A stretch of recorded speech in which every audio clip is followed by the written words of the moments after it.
Hello guys, welcome back to my YouTube channel. ಎಲ್ಲರೂ ಹೇಗಿದ್ದೀರಾ? I hope ಎಲ್ಲರೂ ಚೆನ್ನಾಗಿದ್ದೀರಾ ಅಂತ ಅಂದ್ಕೊಂಡಿದ್ದೀನಿ. ಸೊ ಇವತ್ತು ಮಾರ್ನಿಂಗ್ ಬ್ರೇಕ್ಫಾಸ್ಟ್ ತರಕಾರಿ ಉಪ್ಪಿಟ್ಟು ಮಾಡ್ತಾ ಇದ್ದೀನಿ. ಮಿಸ್ ಮಾಡಿದೆ ಈ ವಿಡಿಯೋನ ಕೊನೆವರೆಗೂ ನೋಡಿ ಆಯಿತಾ.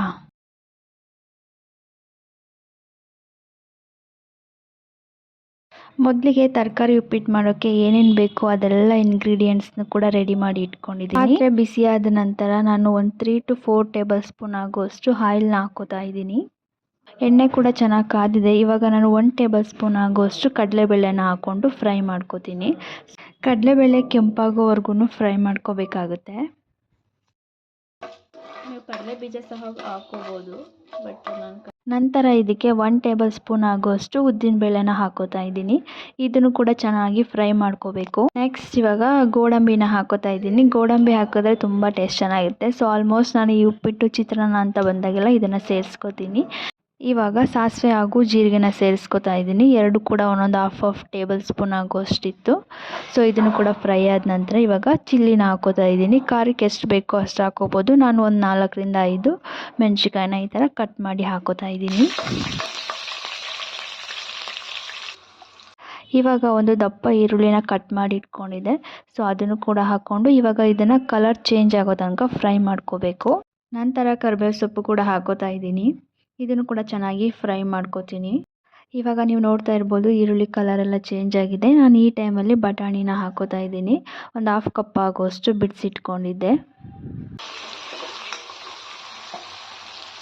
ಇವಾಗ ತರಕಾರಿಗಳನ್ನ ಹಾಕ್ಕೊಳ್ಳೋಣ. ಸೊ ಮೊದಲಿಗೆ ನಾನು ಒಂದು 1/2 ಕಪ್ ಆಗುವಷ್ಟು ಬೀನಿಸ್ನ ಕಟ್ ಮಾಡಿ ಇಟ್ಕೊಂಡಿದ್ದೆ, ಅದನ್ನು ಹಾಕೋತಾ ಇದ್ದೀನಿ. ಹಾಗೆಯೇ ಸ್ವಲ್ಪ ಕ್ಯಾರೆಟ್ನು ಕೂಡ ಕಟ್ ಮಾಡಿ ಇಟ್ಕೊಂಡಿದ್ದೆ, ಅದನ್ನು ಹಾಕೋತಾ ಇದ್ದೀನಿ. ಇದನ್ನು ಚೆನ್ನಾಗಿ ಎಣ್ಣೆಯಲ್ಲಿ ಫ್ರೈ ಮಾಡಬೇಕು.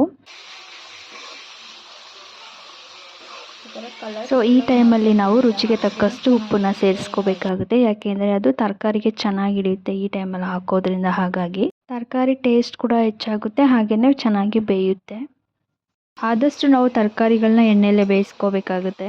ಸ್ವಲ್ಪ ಹೊತ್ತು ಒಂದು 5 ನಿಮಿಷ ಲಿಡ್ನ ಕ್ಲೋಸ್ ಮಾಡಿ ಚೆನ್ನಾಗಿ ಬೇಯಿಸ್ಕೊಳ್ಳೋಣ. ಸೊ ಇವಾಗ ತೆಗೆದು ನೋಡೋಣ ಹೇಗಾಗಿದೆ ಅಂತ. ನೀವು ನೋಡ್ತಾ ಇರ್ಬೋದು ಆಲ್ಮೋಸ್ಟ್ ಒಂದು 50% ಬೆಂದಿದೆ. ಸೊ ಈ ಟೈಮಲ್ಲಿ ನಾನು ನೀರನ್ನ ಸೇರಿಸ್ಕೊಂಡು ಮಿಕ್ಸ್ ಮಾಡ್ಕೋತಾ ಇದ್ದೀನಿ. ನಾನು 1 ಕಪ್ ರವೆಗೆ 1.5 ಗ್ಲಾಸ್ ಅಥವಾ 2 ಗ್ಲಾಸಷ್ಟು ನೀರು ಹಾಕೋತೀನಿ. ಈ ಟೈಮಲ್ಲಿ ನೀವು ಟೇಸ್ಟ್ನು ಕೂಡ ನೋಡಿಕೊಂಡು ಸಾಲ್ಟ್ ಬೇಕಿದ್ರೆ ಹಾಕೋಬೋದು. ಆವಾಗಲೇ ಕ್ಯಾಪ್ಸಿಕಮ್ ಸೇರಿಸೋದೇ ಮರ್ತ್ಬಿಟ್ಟಿದೆ. ಸೊ ಇವಾಗ ಹಾಕೋತಾ ಇದ್ದೀನಿ. ಹಾಕ್ಕೊಂಡು ಇನ್ನೊಂದ್ಸಲ ಚೆನ್ನಾಗಿ ಮಿಕ್ಸ್ ಮಾಡಿ ಲಿಡ್ ಕ್ಲೋಸ್ ಮಾಡಿದ್ರೆ ಇದು ಕೂಡ ಸ್ವಲ್ಪ ಚೆನ್ನಾಗಿ ಬೆಂದ್ಕೊಳ್ಳುತ್ತೆ. ನೀವು ಬೇಕಿದ್ರೆ ಇದಕ್ಕೆ ಆಲೂಗೆಡ್ಡೆ ಕೂಡ ಸೇರಿಸ್ಕೋಬೋದು. ಸೊ ಇವಾಗ ನೋಡ್ತಾ ಇರ್ಬೋದು ಆಲ್ಮೋಸ್ಟ್ ಎಲ್ಲ ಚೆನ್ನಾಗಿ ಬೆಂದ್ಕೊಂಡಿದೆ. ಸೊ ಈ ಟೈಮಲ್ಲಿ ನಾವು ರವೆನ ಸೇರಿಸ್ಕೋಬೇಕಾಗುತ್ತೆ. ನಾನು ಆಲ್ರೆಡಿ ರವೆ ಹುರಿದು ಇಟ್ಕೊಂಡಿದ್ದೆ. ಸೊ ಇವಾಗ ನಿಧಾನಕ್ಕೆ ನಾನು ಸ್ವಲ್ಪ ರವೆನ ಹಾಕ್ಕೊಂಡು ಮಿಕ್ಸ್ ಮಾಡ್ಕೋತೀನಿ. ಸೊ ಜಾಸ್ತಿ ಹಾಕ್ಕೊಂಡ್ರೆ ಗಂಟು ಆಗಿಬಿಡುತ್ತೆ. ಹಾಗಾಗಿ ಈ ಥರ ನಿಧಾನಕ್ಕೆ ಹಾಕ್ಕೊಂಡು ಮಿಕ್ಸ್ ಮಾಡಿಕೊಂಡ್ರೆ ಉಪ್ಪಿಟ್ಟು ಚೆನ್ನಾಗಿ ಬರುತ್ತೆ, ಗಂಟಾಗಲ್ಲ.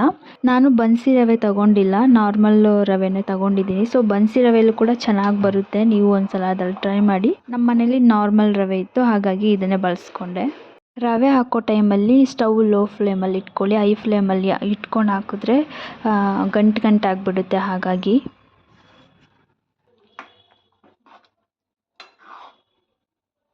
ಉಪ್ಪಿಟ್ಟು ತೆಳ್ಳಗಿರಬೇಕು ಅಂದರೆ ನಾವು ಈ ಕನ್ಸಿಸ್ಟೆನ್ಸಿಲಿ ಇದ್ದಾಗ ರವೆ ಹಾಕೋದನ್ನು ಸ್ಟಾಪ್ ಮಾಡಬೇಕಾಗುತ್ತೆ.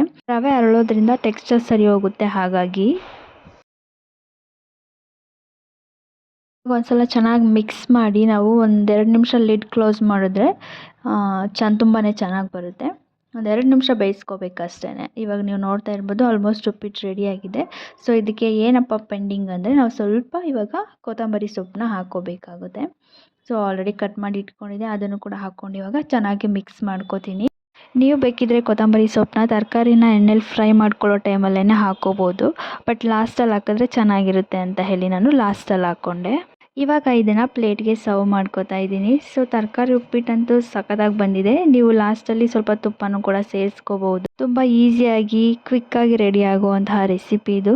ಸೊ ನಾವು ಈ ಥರ ಎಲ್ಲ ತರಕಾರಿನೂ ಸೇರಿಸಿ ತಿನ್ನೋದ್ರಿಂದ ಆರೋಗ್ಯಕರವಾಗಿರುತ್ತೆ, ಹಾಗೆಯೇ ರುಚಿ ಕೂಡ ಇರುತ್ತೆ.